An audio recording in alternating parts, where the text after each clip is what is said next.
Swadika, welcome to EBC World News and Top Leader Asia with Natalie.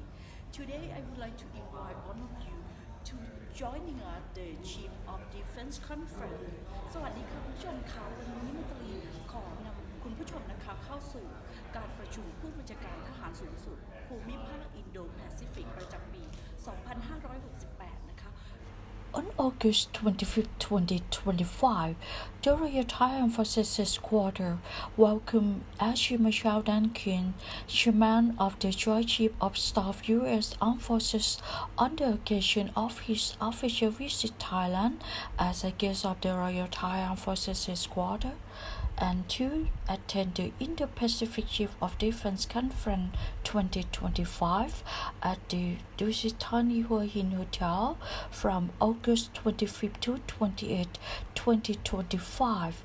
Please following Air Chief Marshal Dan Quinn, Chairman of the Joint Chiefs of Staff U.S. Armed Forces, delivered a meaningful speech on the dealing with change in the global order and the framework for cooperation to create peace in these regions, as well as developing friendship with friendly countries in the Indo-Pacific regions.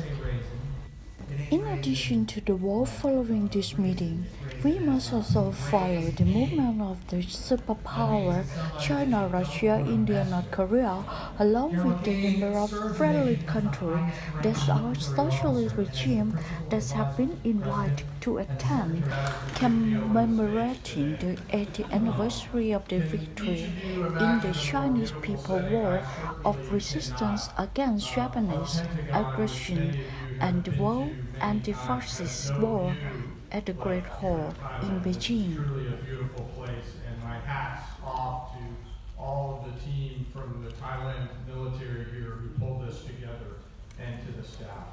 It's an incredible honor for me to be here today with you. The leaders of us from the States are grateful for our Thai host in bringing us together, and we're grateful for every day what all of our chiefs of defense do to preserve peace and stability and opportunity, not only in this region, but around the world.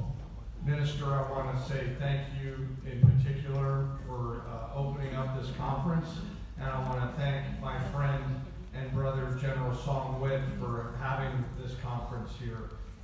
General Song Wit, it was great to see your lovely family last night. As Admiral Paparo mentioned, we've known each other for 3 decades. My first leadership learning lesson was from General Song Wit and General Arm from here in the services. You're humbling, and I'm struck by the fact that the relationship between the United States and Thailand started in 1833, a long, long time ago. It's a pleasure to be here, Minister General Song Wit, for all of us from the United States, and we honor our shared history together. I want to also welcome one of my teammates who's also traveled from afar, and that is General Stephen Nordhaus over here, Chief of our National Guard Bureau. And the fact that 2 members of our Joint Chiefs of Staff, Spock as we call him, and myself both sit in our tank, our most smallest group where we consider our nation's most compelling national security challenges. The fact that we both traveled here to Thailand should be an indicator of the importance of the region and of the many relationships in this room. Steve, thank you for what the Guard brings to this critical region and for your leadership in sustaining the tremendous momentum of our state partnership program.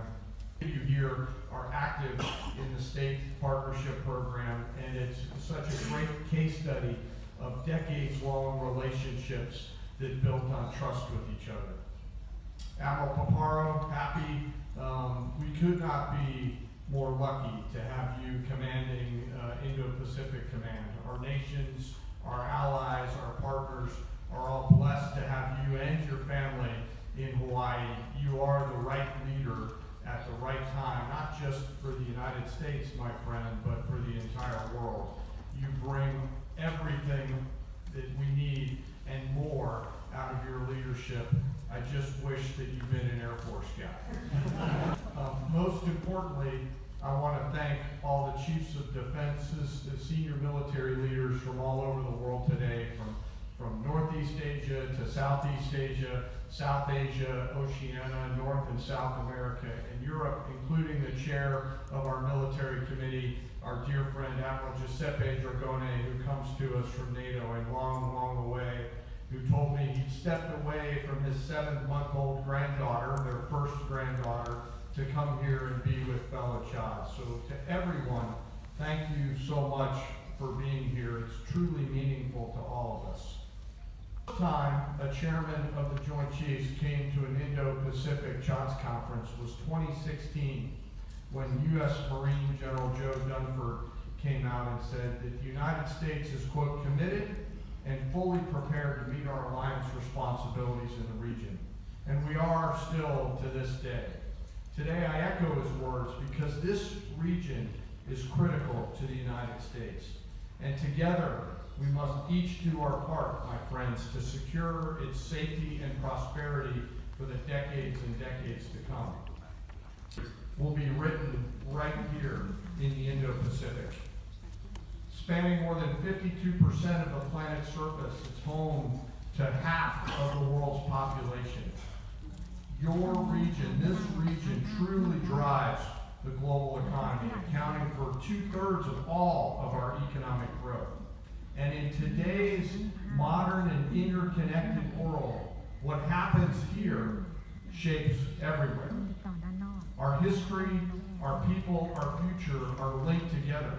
Our economies are connected in ways that we can't even imagine. And our security remains, as it has been for many, many years, intertwined with each other. Our people share decades of friendship, service, and sacrifice together. And I'm grateful that our interests are aligned. This is why this region, the Indo-Pacific region, is a priority for the United States for the foreseeable future. And it's why this year's conference agenda, Peace Through Strength, and the subject therein truly highlights our shared dedication to these security partnerships. We must all continue to carry that responsibility forward to ensure a secure and lasting peace, not just for the region, but for our people. As a cohort of peaceful nations, we seek allies and partners in the region that share our vision and values for a better world. We seek countries that understand what is at stake for the urgency that we must act in together. We seek nations that are willing to partner together with shared strength and contributions to the collective defense by those of us in the room here today. It's up to us to invest in each other, to enhance our own defenses, and together, come together to strengthen this incredible, capable network of teammates and friends and allies and partners. And together, we can increase our interoperability, and if need be, but hopefully not, together we can fight and we can win. The presence here and the presence of my teammate General Nordhaus highlights the United States is committed to our presence in this region. These partnerships in this room, our partnerships were built through decades of shared missions, earned trust, and an understanding at our core that we are stronger and safer and more prosperous when we stand together, shoulder to shoulder and side by side.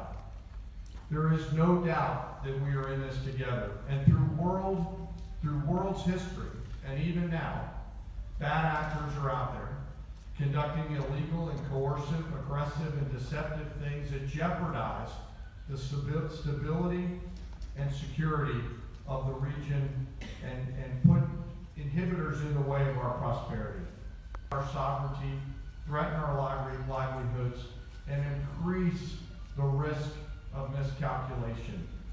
And unfortunately, the patterns are accelerating.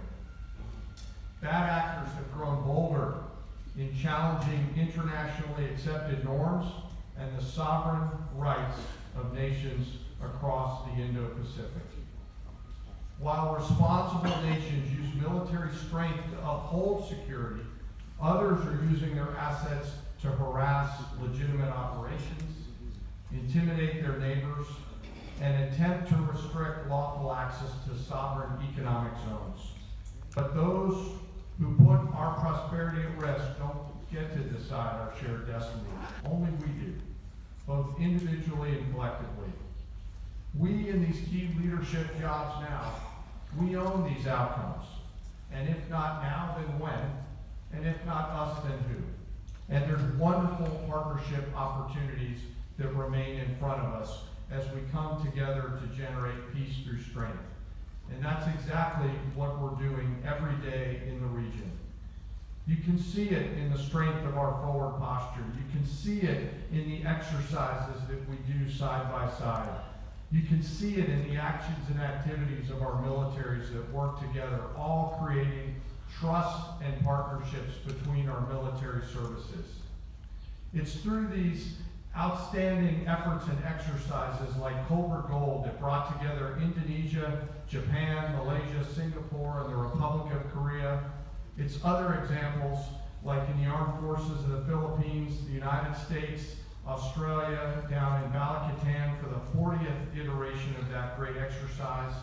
It's like earlier this month in Talisman Sabre, which brought together Australia, Canada, France, Fiji, Germany, India, Indonesia, Japan, the Netherlands, New Zealand, Norway, Papua New Guinea, Philippines, the Republic of Korea, Singapore, Thailand, Tonga, and the United Kingdom and United States, with more than 42,000 service members building partnerships together out there practicing and rehearsing to create deterrence in the minds of those who may do us harm. Regular bilateral and multilateral training engagements with great countries like India, Bangladesh, Nepal, Sri Lanka, the Maldives, Brunei, Mongolia, and Timor-Leste, deepening the regional cooperation and trust that Pappy and his team build at Indo-Pacific Command, and all of you invest in through these relationships that we have. Right now, the more than dozen nations that are participating in exercise Super Garuda Shield 2025, hosted by Indonesia, and co-led with the U.S. Indo-Pacific Command. An exercise that has evolved into a premier multinational training event, further strengthening that integration and our trust between warfighting teammates. It's there and it's in these exercises where we sweat together to avoid any potential of bleeding together. And as we speak, members of the state of Washington's National Guard, both Army and Air, are training side by side with their Thai service members in the 3rd Annual Enduring Partners Exchange. This is just another example of the exponential return on the investment that the U.S. Estate Partnership Program brings to these relationships. What it's created through all of these exercises is the same thing that got each of us jobs here. It's the mutual trust that we built over many